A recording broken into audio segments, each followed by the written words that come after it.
Assalamualaikum warahmatullahi wabarakatuh. Perkenalkan, nama saya Muhammad Rizky Ramadan dengan NPM 101242129. Di sini saya ingin membahas analisis biaya volume laba cost atau volume profit analysis. Nah, analisis CVP, definisi analisis CVP adalah metode untuk memperkirakan bagaimana perubahan biaya variabel dan tetap, volume penjualan, dan harga mempengaruhi laba perusahaan. Nah, tujuan utamanya ini untuk sebagai alat perencanaan dan pengambilan keputusan manajerial, menentukan titik impas atau BEP, dan merencanakan target laba. Nah, ini di sini ada data studi kasus Tyson Company ya. Untuk profilnya itu Tyson Company memproduksi satu jenis produk, di mana data biaya dan harganya itu biaya tetap totalnya atau fixed cost-nya itu $100, biaya variabel per unitnya atau variabel cost-nya $5, dan harga jual per unitnya atau selling price-nya itu $10.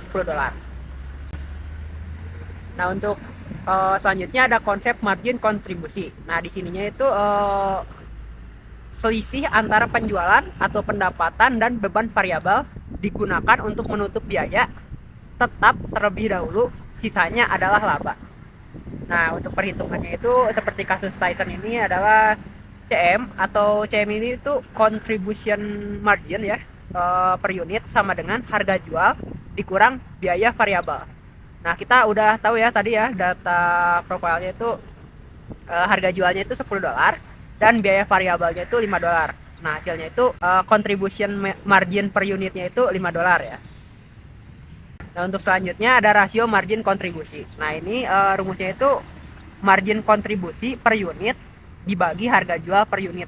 Jadi hasilnya itu seperti ini ya, $5, margin per unitnya yang tadi ya $5, dibagi harga jual per unit yaitu $10 yang tadi. Nah, hasilnya itu 50% atau bisa disimpelkan 0,5 ya. Nah, selanjutnya ada titik impas atau break even point ya, atau juga bisa disebut BEP. Nah, ini tuh titik dimana total pendapatan sama dengan total biaya. Jadi nggak dapat laba gitu. Di nol, pokoknya nol. Nah, untuk rumusnya itu BEP dalam unit itu rumusnya BEP sama dengan biaya tetap dibagi margin kontribusi per unit. Atau bisa kita hitung aja seperti studi kasus Tyson ini, BEP-nya sama dengan $100, yaitu biaya tetap ya, dibagi $5 atau kontribusi per unit ya, yang tadi margin kontribusi per unit. Hasilnya 20 unit. Nah, selanjutnya juga ada perencanaan target laba atau target profit. Di sini tuh untuk menghitung berapa unit yang harus dijual untuk mencapai target laba tertentu. Misalnya ya, Tyson Company ini ingin memperoleh laba $50. Nah, untuk rumusnya itu unit terjual sama dengan biaya tetap ditambah target laba dibagi margin kontribusi per unit. Nah, bisa dihitungnya seperti ini ya. Unit sama dengan $100 ditambah $50 dibagi $5. Hasilnya 150 dibagi 5 sama dengan 30 unit. Jadi untuk mencapai laba $50 ini, Tyson Company harus menjual 30 unit. Nah, untuk pembuktiannya seperti ini ya. Penjualan 30 unit dikali $10 hasilnya 300. Nah, untuk biaya variabelnya 30 unit dikali $5 sama dengan 150. Ini dalam kurung itu nanti dikurang ya.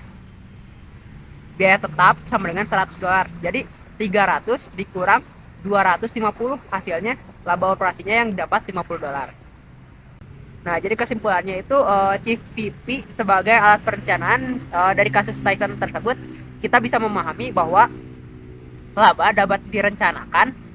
Manajer harus mengetahui titik impas atau BEP, misalnya seperti tadi $20 unit sebagai batas pertahanan minimal.